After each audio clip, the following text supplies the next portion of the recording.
أعوذ بالله من الشيطان الرجيم بسم الله الرحمن الرحيم الحمد لله رب العالمين والصلاة والسلام على أشرف الأنبياء وسيد المرسلين وحبيب إله العالمين أبي القاسم محمد وعلى آل بيته الطيبين الطاهرين المعصومين المكرمين الغرر الميامين سيما بقية الله في الأرضين وحجته على الخلائق أجمعين سيدنا وإمام زماننا وصاحب نعمتنا وولي أمرنا مهدي هذه الأمة وطاووس أهل الجنة الحجة بن الحسن العسكري فداه أرواح العالمين. Long regarded as the atheist nuclear option, the theory of evolution now appears more like a tiny bubble that's about to be burst by the merest of blows. Darwinian evolution has been touted as one of the strongest proofs of the hypothesis, the theory, the claim that this world has no creator. And it's been used by atheists and some agnostics as an excuse to abandon faith in God and to try and undermine the intelligent design and incredible perfection and exquisite beauty of the world around us. The idea that whatever exists in the world today, as beautiful and as finely tuned as it is the product of random natural processes and not the design of the creator of the universe. Now, as I said, perhaps in the early parts of the 20th century, perhaps in the 1950s, 60s, the theory of evolution might have been celebrated by many. And indeed, it was introduced into the national curriculums of many Western countries, including the United States. As of course, at the time, there were many other social changes that were taking place. And religion was beginning to take a back seat, and therefore the educational system in Western countries was used to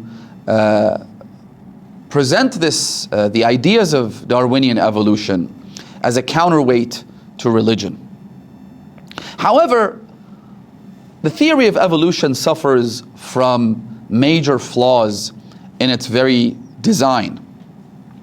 I will focus on 3 of those flaws in this session, but I will also provide some further reading material and some references for you to check out, inshallah, after this lecture. The first major flaw in the theory of evolution that I'd like to look at is the scientific inconsistencies of this theory. After all, it is but a theory. It's a hypothesis. They claim that there is overwhelming evidence to support it, but in fact, it remains a theory as opposed to a scientific fact. And it is a theory because it still suffers from a lot of scientific inconsistencies, which we will look at. The second major flaw in the theory of evolution is the problem of definitions, and I'll explain what I mean by that. Essentially, when people say theory of evolution, they may be talking about certain things, but those things do not further the cause of the theory. In particular, I want to look at micro versus macro evolution.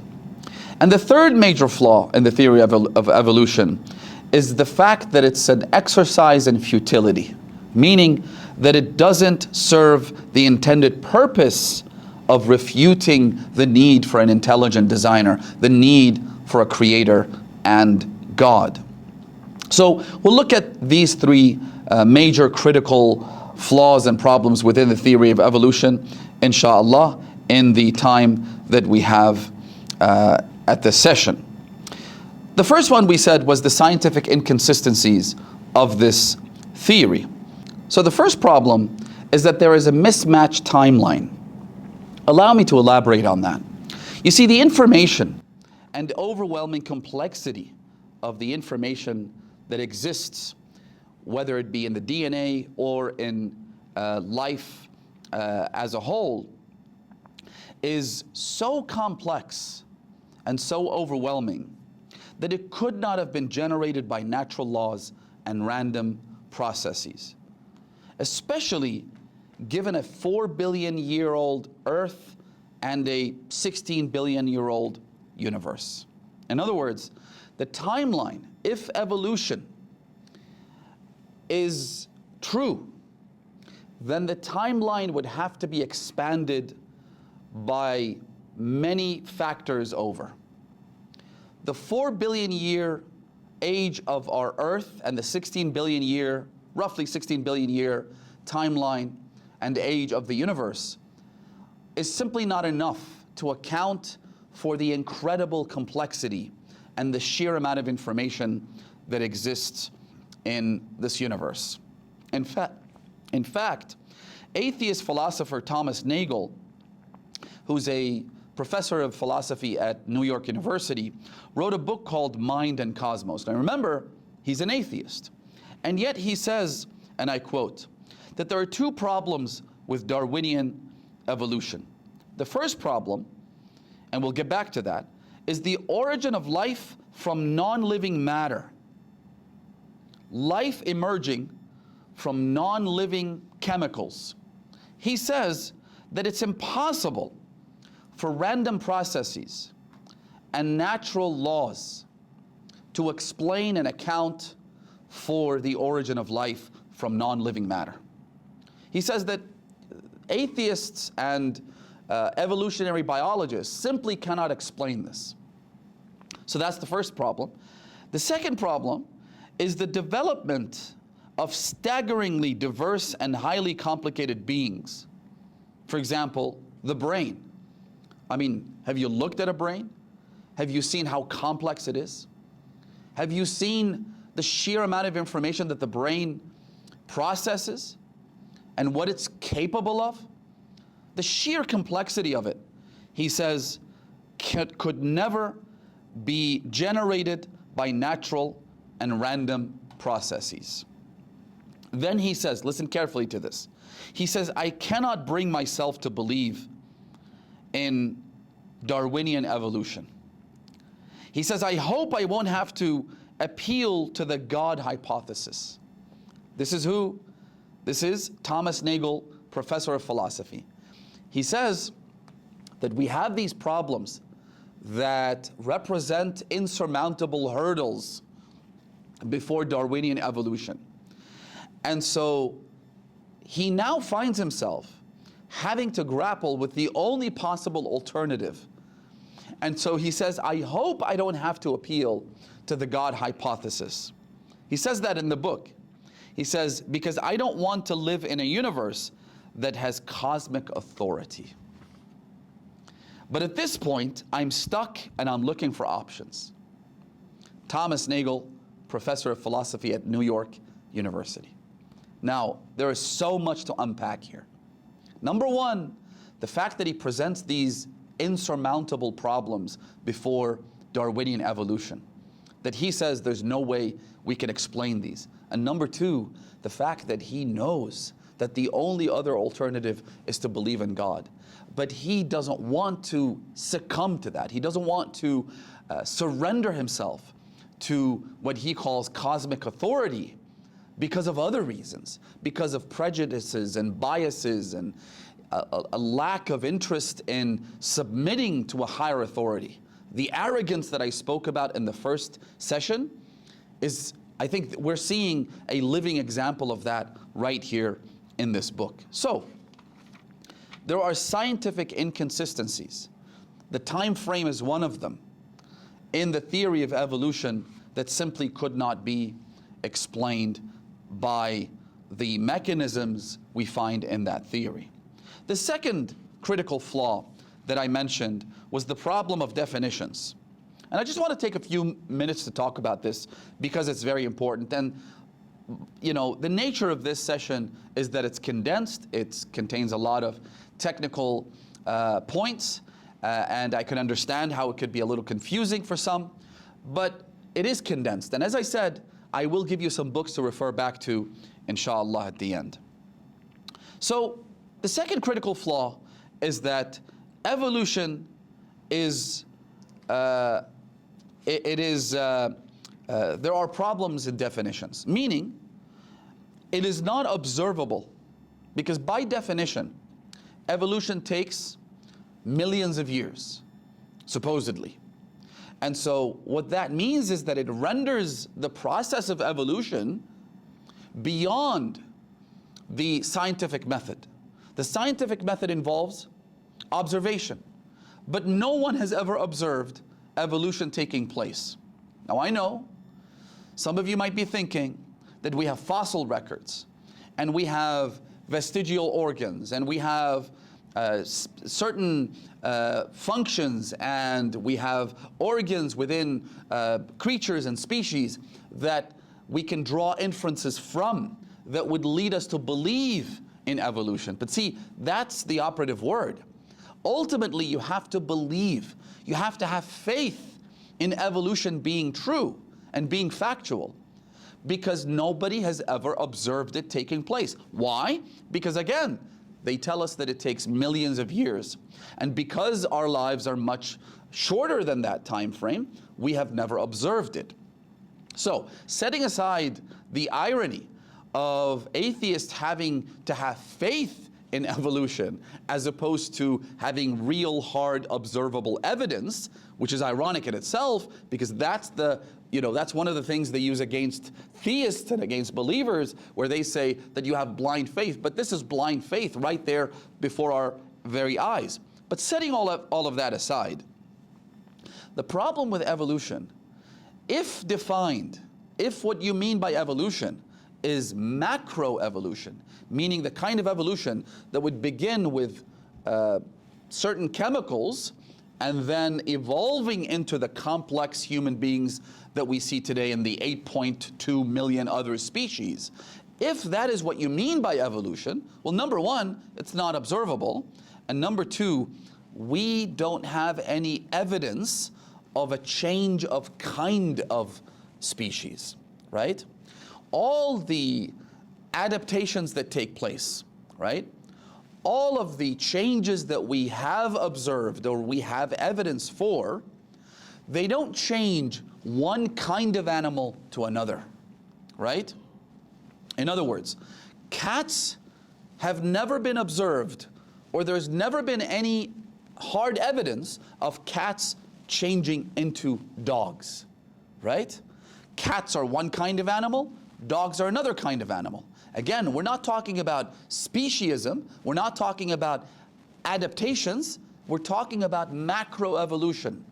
There has never been any evidence of that, never any observable hard evidence of that taking place.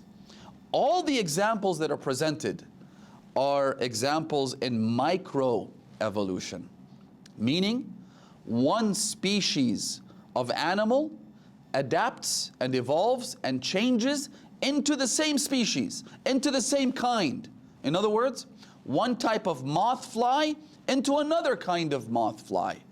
But you never see that moth changing and adapting and evolving into a bird, or into a dog, or into a squirrel, or into a whale, or into a fish, or anything like that. That has never ever been presented. So, there is a big difference between microevolution and macroevolution. In order for the theory of evolution to even begin to think about undermining the need for a creator and an intelligent designer, it would have to be it would have to work on a macro level, not a micro level. Giving me an example of some kind of microbe developing a new function and changing into another microbe, another species of microbe, is not good enough. You have to give us evidence where a reptile evolves into an amphibian, for example, or a fish evolving into a bird, or even animals that resemble each other, that look like each other. We have none of that. And so ultimately, people who subscribe to evolution have to have a leap of faith. They have to believe in something, and that's why you'll see that evolutionary scientists, they often use the language like maybe, perhaps, probably. There's no facts. There's no hard evidence. They'll say that maybe this happened, right? When in fact, if you remember in the first session, I read a verse in the Holy Quran where Allah subhanahu wa ta'ala says, وَمَا لَهُمْ بِهِ مِنْ عِلْمٍ. They have no knowledge of this. إِن يَتَّبِعُونَ إِلَّا الظَّنَّ. Instead, they follow conjecture. They don't have knowledge of this. وَإِن الظَّنَّ لَا يُغْنِي مِنَ الْحَقِّ شَيْئًا. The problem is that conjecture and speculation will never replace the truth. It'll never replace facts. Whereas this is exactly what we see when people discussing evolution, right? So they have to take a leap of faith. And again, the irony is that this is the problem they have with theists. They say that you have faith in God. Well, you have faith in some kind of theory, somehow working itself out, even though you don't have many of the essential components of that theory to even be called a scientific theory. You don't have that. For example, they have what's called the missing link. And they call it the missing link. In other words, it's not there. It's missing. It doesn't exist as far as the scientific body of evidence is concerned. But they still believe that maybe, hopefully at some point, that missing link will emerge and it will solve their problem. It will fill that gap. Remember we talked about the God of the gaps? The atheist is the one that believes in the God of the gaps, because their God is what they call scientific theories. And they try to use that. Wherever they have a gap, they'll say, maybe this, maybe that. A very good example of this, by the way, is what's called the Multiverse Theorem. And in a nutshell, I don't want to get into it, but they've tried to address one of the problems in creationism, which is to account for the incredible complexity and fine-tuning of the universe. And how if the universal laws of physics were to be changed even by the tiniest of fractions, it would not have the capacity to produce life as we know it. It wouldn't be able to function as well as it does today. In fact, it would be completely annihilated. It would be completely destroyed. It would never grow and develop the way it did. And so in order to address this problem, what they call the Goldilocks theory, they have come up with this idea that we don't just have one universe, but we have an infinity of universes, right? How many? They've suggested as high as 55 billion other universes. And they've said that yes, the reason this universe seems so fine-tuned for life to exist and for us to be able to do what we do today, to think, to contemplate, to develop, to grow, because the reason this universe is so highly, finely tuned is because there have been 55 other billion universes. And so surely that one of them is bound to have worked out. One of them is bound to be as finely tuned as the one that we happen to be living in. But see, the problem with these atheists is that they will dismiss the existence of God with all the overwhelming evidence that there is for it, only to then believe in something they have zero evidence for. There is not a shred of evidence for the multiverse theory, not a shred. And so when asked about this, when presented with this problem, I remember there was an interview with Richard Dawkins, and he was asked point blank, do you have any evidence for this? And he said that we don't. But I'm hoping that within the next 150 years or so, that scientists or cosmologists or physicists will be able to come up with some kind of evidence to back this up. So he believes in something with zero evidence. He has no qualms with that, no problems with that.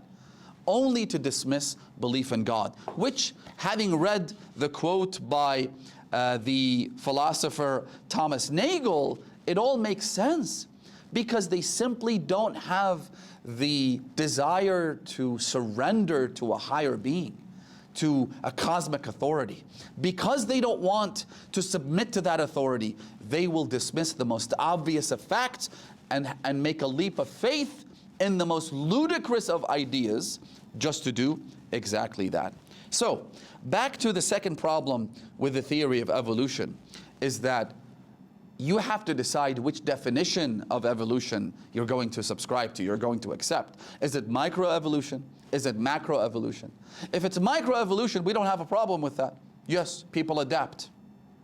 Creatures and species will always adapt. You know, we see, for example, people who lose their eyesight, only to then have a heightened sense in their other senses. For example, their hearing becomes much stronger.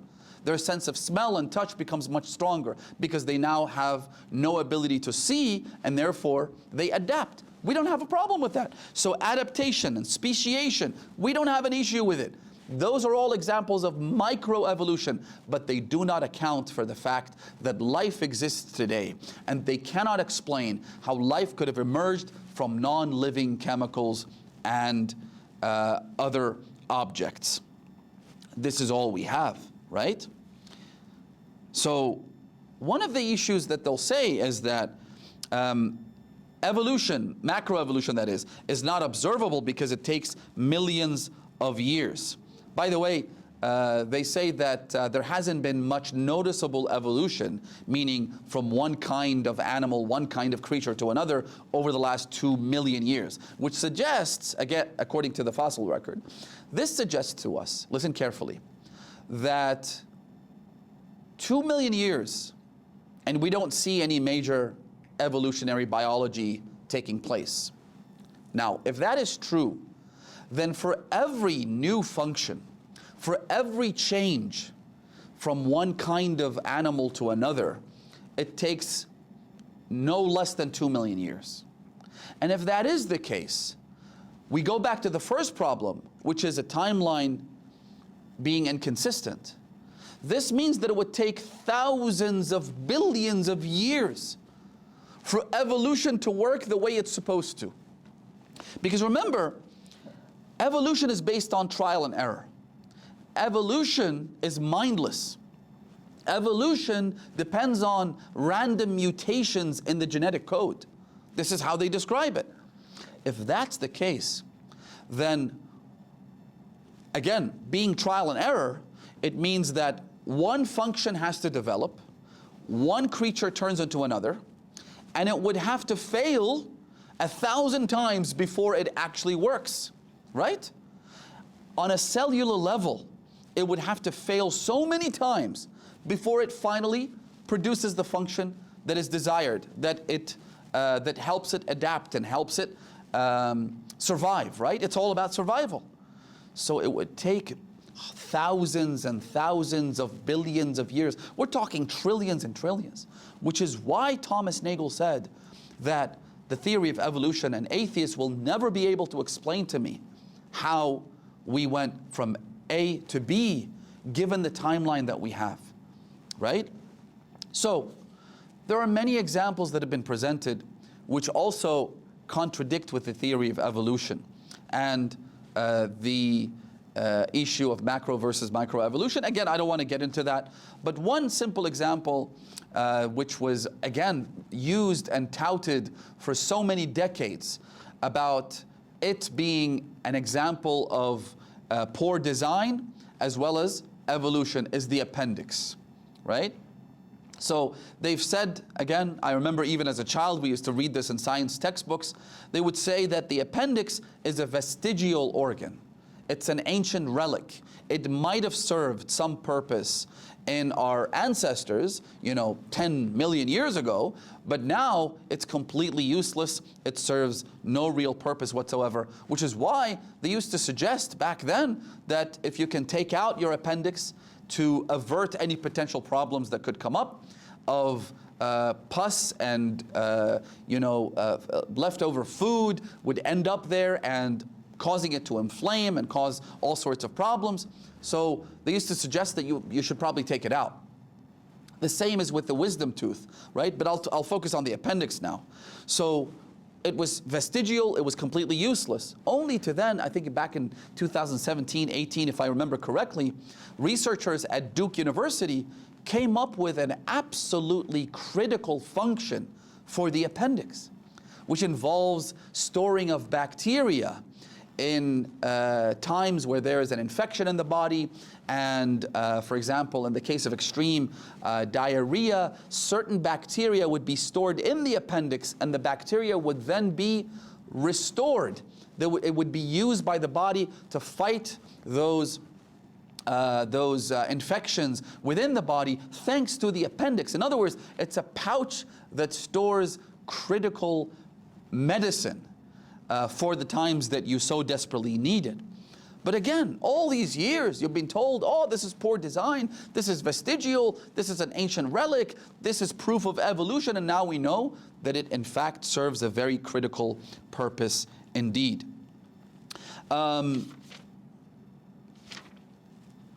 So, problem number 3.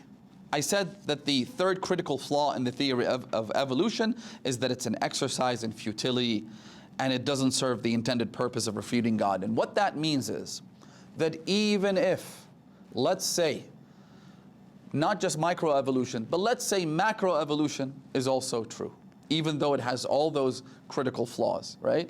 For example, I didn't even get to talk about irreducible complexity, right? The fact that if you reverse engineer the evolutionary tree and you go all the way back to the first cell, there are some basic functions in a cell which you cannot reduce further than that. Let me actually, before I get to point number 3, I'll give you some example of that. How did mammals see before we developed and evolved eyesight? Because again, if you reverse engineer it all the way back to the point of inception, then all of these functions didn't exist. Being able to see did not exist. We didn't have the eyes, right? So prior to that, how did we see? How did we interact? How did we mate? How did we live? How did we procure food, right? Another example is the epiglottis. Do you know what the epiglottis is? It is your Adam's apple, right? It is the organ or the apparatus that prevents food from going down your windpipe and ending up in your lungs. Without the epiglottis, we would all choke to death every time we ate something, because the food or the water would go down our windpipe and it would choke us to death, it would kill us. Amir al-Mu'mineen beautifully talks about this, and he says, Miskeen ibn Adam, taqtuluhu al-sharqa wa tuntinuhu al-arqa wa tu'dhihi al-baqqa. He says, human beings are so weak and vulnerable that he talks about his sympathy towards human beings. And he says, humans think that they're so big and strong and they can challenge anything and they can even challenge God. Where in fact, the simplest things, like taking a bite of food, could end up choking him, could end up killing us. If the epiglottis didn't do what it was supposed to do, if the epiglottis wasn't there, we would die. We couldn't survive, we couldn't eat, we couldn't store energy and food. And the point here being, and the question I'm asking you is, how did we eat prior to the epiglottis evolving? How did that happen? And there's no answer for that. There's no answer for that if you're being scientific. Of course, evolutionary scientists will say, well, maybe this, maybe that, but there is no factual basis for any of those answers. Another example, as I said, is irreducible complexity. If you go back all the way to the first cell from which we evolved, right? There were some basic functions in that cell which you cannot reduce further. Because by definition, evolution means that if you go all the way back, you start out with some chemicals. And those chemicals would somehow magically produce life, right? And ostensibly that life would involve some kind of a cellular mechanism. Well, how do you go from those chemicals to that cell without being able to reduce the complexity of that cell? I know, again, this is, rather technical language, but it is important, and these are discussions that are being presented in universities and at the level where theists and atheists are interacting with each other, right? Irreducible complexity is a big problem for which they have no answer. Problem number 3, as I said, was that it's an exercise in futility. Meaning that even if you did believe in evolution, even if somehow you overcame all of those hurdles and answered all of those unanswered questions, it doesn't take away the need for God. I'll give you a couple of examples. So, many of you probably don't remember, but back in the 90s there was this thing called the Human Genome Project, or even prior to that, the Human Genome Project. I think it was started in the 1960s, if I'm not mistaken. You're all familiar with the helix shape of the human DNA, right? So this project was started by a number of individuals. One of them was Francis Crick. Another was Francis Collins. So Francis Collins, interestingly, wrote a book, and the book's title is The Language of God, right? That's also a recommended reading for you to refer to. The Language of God, in which he talks about how his discovery of the human genome, mapping the human genetic code, led him to belief in God. That there was no other answer but to believe in God. The sheer complexity and the amount of information in the DNA. Forget everything else. Forget the human organs. Forget all the functions. The DNA itself, which is at the core of the cell. So, The Language of God. Another really good book, by the way, for those interested, is by Stephen Meyer. And he's written a number of books about evolution and debunking evolution. One of them is called Darwin's Doubt. So do check that out if you're interested.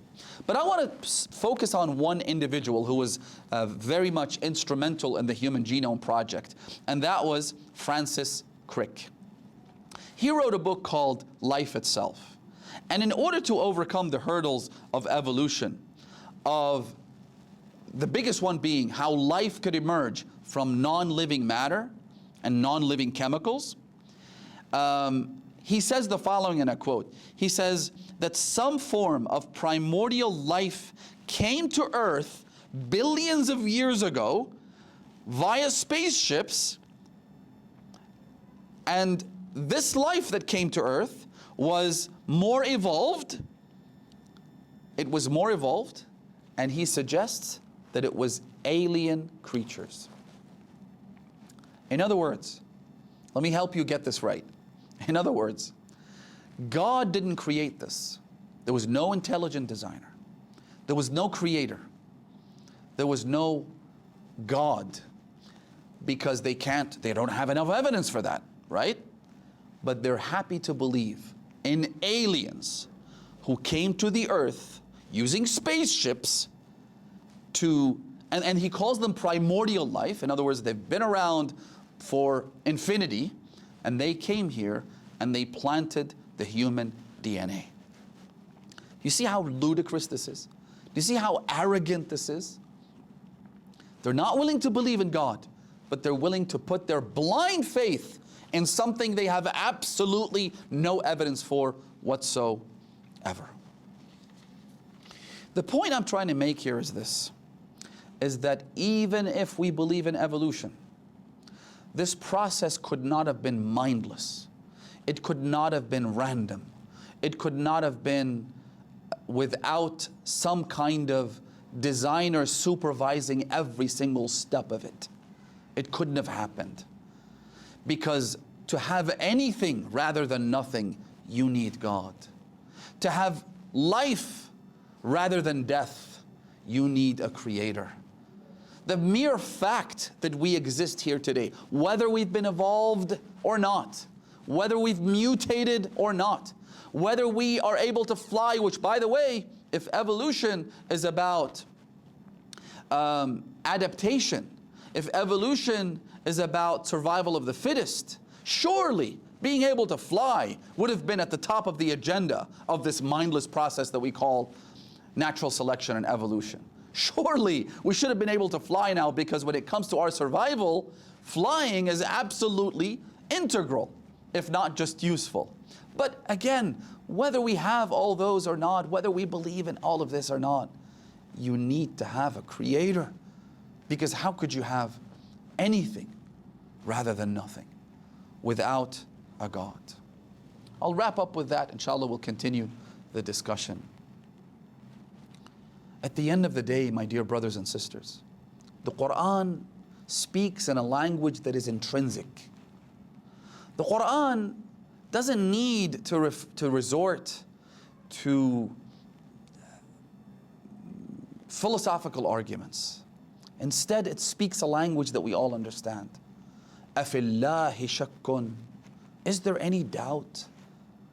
If you try to remove the cloud of suspicion and doubt and misconception, if you clean the lenses of your glasses a little bit, if you try to see the world for what it is and truly objectively observe the meticulous design, the beautiful creation, the fact that there is something rather than nothing, you will come to the inevitable conclusion, as Francis Collins did, that God must exist. أَفِي اللَّهِ شَكٌّ فَاطِرِ السَّمَاوَاتِ وَالْأَرْضِ.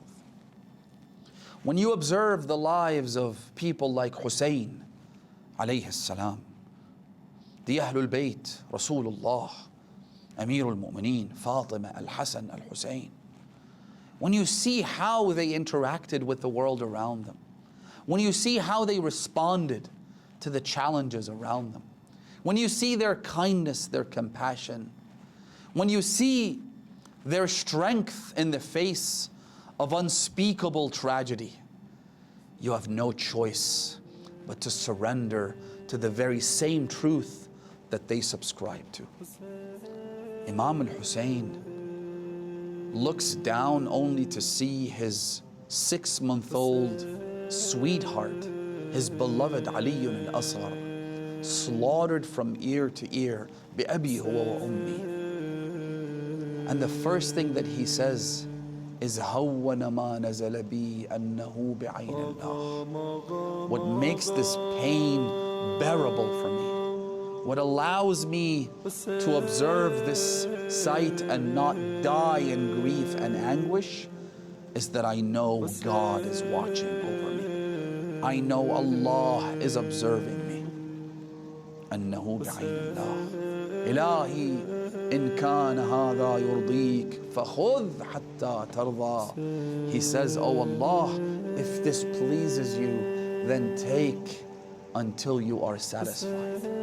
Take everything I have to offer until you are pleased with me, you are happy with me, until you are pleased that this sacrifice won't go unrewarded, until you are satisfied that the sacrifice of Hussein and his family and his children and his companions and his brothers and his cousins is enough to spark faith in God for eternity. That's why so many people discover God when they board the ark of Hussein, when they hear of the sacrifice of Hussein. بِأَبِي أَنْتَ وَأُمِّي يَا أَبَا عَبْدِ اللَّهِ. This tragedy, by the way, is one of the single most painful on the heart of Abu Abdullah and the family of Imam al-Hussein, which is why his daughter says that on the eve of the 11th of Muharram,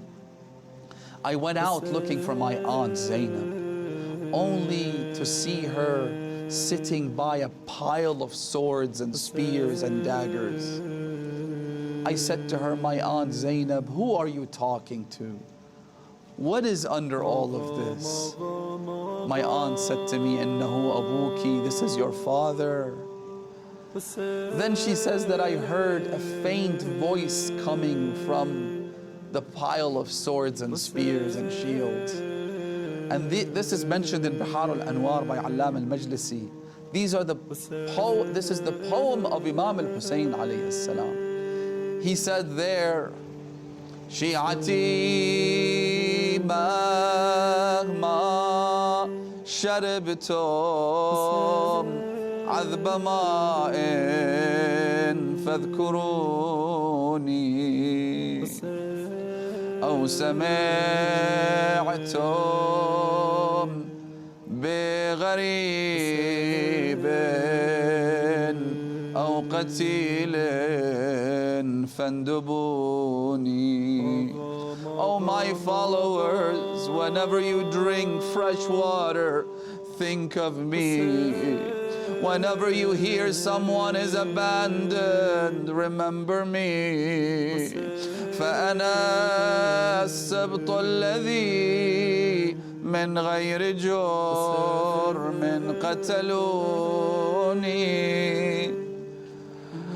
Oh, I am the one, the grandson of Rasulullah, who was killed without a crime. وبجرد الخيل بعد القتل ظلما سحقوني. And if that wasn't enough, they then trampled my body with the hooves of their horses after they killed me. Imam al-Hussein mentions these tragedies to you and I, but then he focuses on one tragedy. Which one is it, Ya Sahib al-Zaman? He says, ليتكم في يوم عاشوراء جميعا تنظروني كيف أستسقي لطفلي فأبوا أن يرحموني. I wish you were there on Ashura watching me, how I asked for water for my infant, but they showed no mercy to me. لا حول ولا قوة إلا بالله العلي العظيم. إنا لله وإنا إليه راجعون. وسيعلم الذين ظلموا أي منقلب ينقلبون. Oh Allah, by the sacred blood of Aba Abdullah and Ali al-Asghar, hasten the reappearance of our Master, Sahib al-Zaman. Oh Allah, make us among His sincere servants. Oh Allah, make us among His loyal companions and supporters. بمحمد وآله الطيبين الطاهرين. اللهم صل على محمد.